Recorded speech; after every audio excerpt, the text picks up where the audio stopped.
So we're going to look at making some smoke plumes that are pretty much like the stock footage you would find online, but we're going to do it for free in Blender here. So it's really simple. We're just going to start by deleting this cube, grabbing a sphere. I'm going to use an icosphere just because it's perfectly symmetrical, works a bit better for the simulation stuff.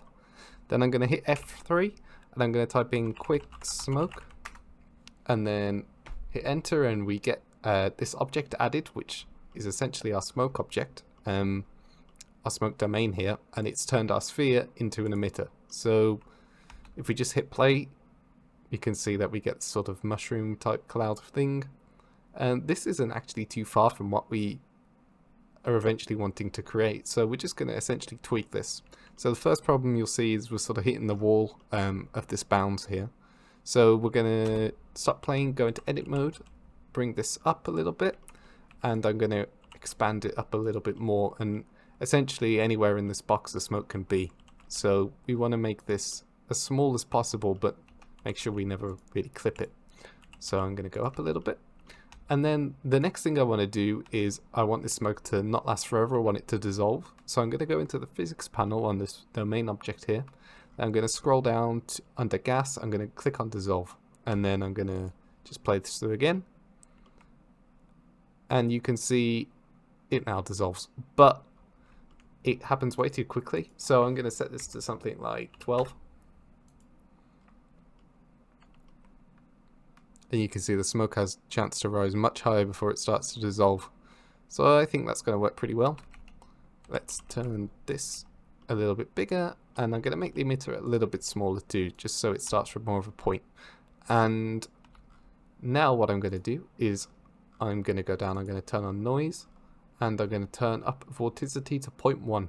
And these two things will basically give the smoke some interesting shapes, some sort of pluming shapes, make it look like it's rolling, and add a lot of detail to the simulation. You can see what I mean there if I start to play it.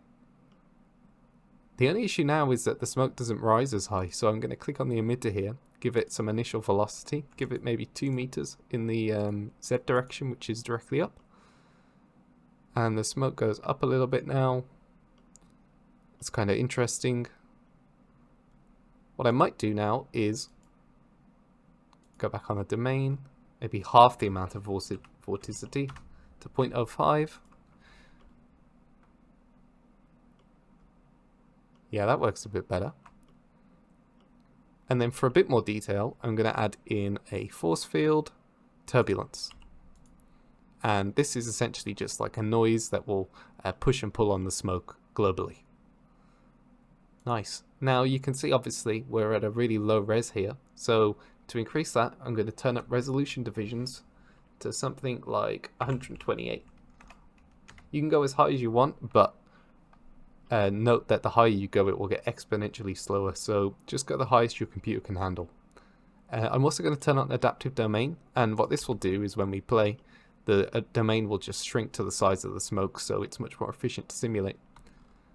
So now I'm going to go down to the cache. I'm going to set my end frame to be something like 175, 180 maybe. And then I'll set that to be bake all, so we don't have that real-time feedback anymore, but now we have this button to say bake, and if we hit it and wait a couple minutes, it might take longer. It really depends on your computer. But you can see we're going through the timeline now, we're baking that smoke down. So we'll be able to see it at higher res later. So you can see after a couple minutes here, our smoke has baked to a much higher resolution now. We can see we have a lot of detail in it, and that's perfect. So I'm going to set my end frame here to match the end frame of the cache. And now all we really have to do is look at rendering this out, if you're happy with the motion of it. If you're not, you can go back into the settings, tweak things, change the initial velocity. You can do pretty much whatever you want here to get infinite variation on this. You could also add in another force field, such as a wind, and cause the smoke to blow, say from right to left, or something like that. But I'm happy with this, so I'm going to go ahead and just start rendering this. So I'm going to render this in Eevee because, from my experience, the volume stuff is indistinguishable from cycles when it's just on its own like this. So I'm going to bring the camera around to the front here. So I just went into front view, one on the number pad, and then press Control Alt number pad 0, bring the camera to the front view, pull it out a little bit, and then I'm going to set the resolution to be the same on both axes, so it's square, and that means I have to push back in a bit now, but there we go. And then in terms of rendering, let's go into rendered view. You can see we lose a lot of that detail we were seeing in the viewport, and that's just because of Eevee's render settings here by default. So if we go to the render settings tab, look under volumetrics, and then we set the tile size to be 2 pixels, we get a lot of that detail back. I'm going to turn this to be from 100 to something like 50. It matches the scale of our scene a bit better. We could probably go as low as 25. That works from the camera view. And then we'll set the start to be something like 5.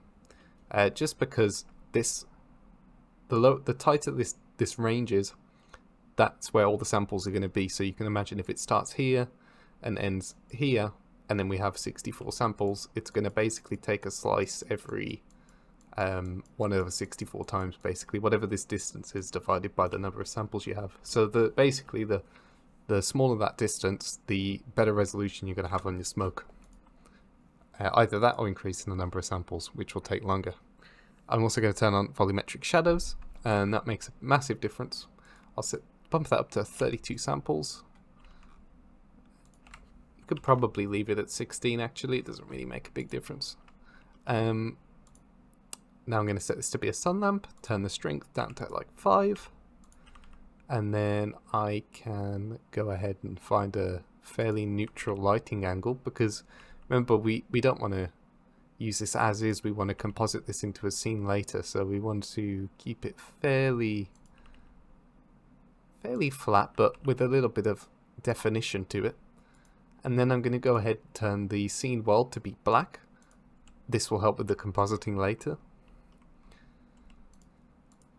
Okay, so yeah, we could even try something a bit more backlit maybe. Try something like that.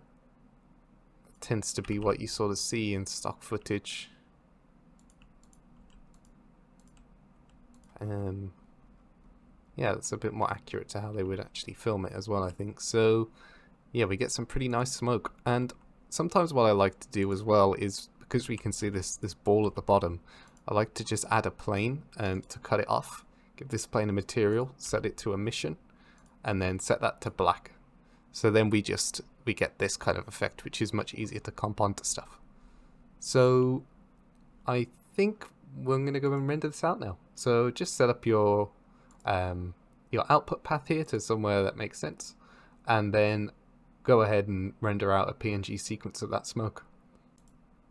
I also forgot to mention, but one thing you're going to want to make sure you do is with our emission object here, you could just want to make sure you turn that off in rendered view.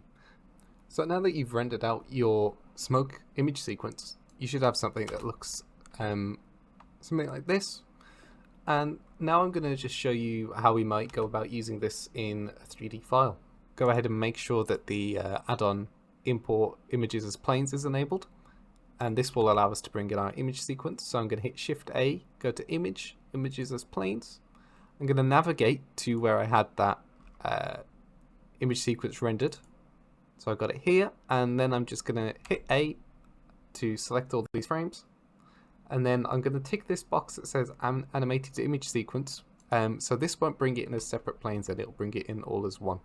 And I'm also going to set it to be emissive. I am going to hit import. Now you see we get this here. If I go into preview mode, you can see we get our smoke in our scene. So I'm just going to add a little floor plane here just to demo it lined up on it against the floor. You could imagine this could be a street maybe, and that could be over a manhole or something like that, or a vent. But what I'm going to do is just go into the shader editor here, just open the window into the shader editor, and I am going to plug the color into the alpha, and you see now we get this kind of smoke. If we want to turn it up, we can go ahead and turn the strength up under the emission, and we'll see it more clearly then. If we go into rendered view where there's less light, we'll see it better. But yeah, you can imagine how this might be useful for all sorts of things, really. Even just some ambient mist, maybe close to camera. And there's no performance hit of having this in, essentially, because it's just a PNG sequence. Compared to having a full smoke sim in this scene would be way heavier. So yeah, it's really useful for stuff like this.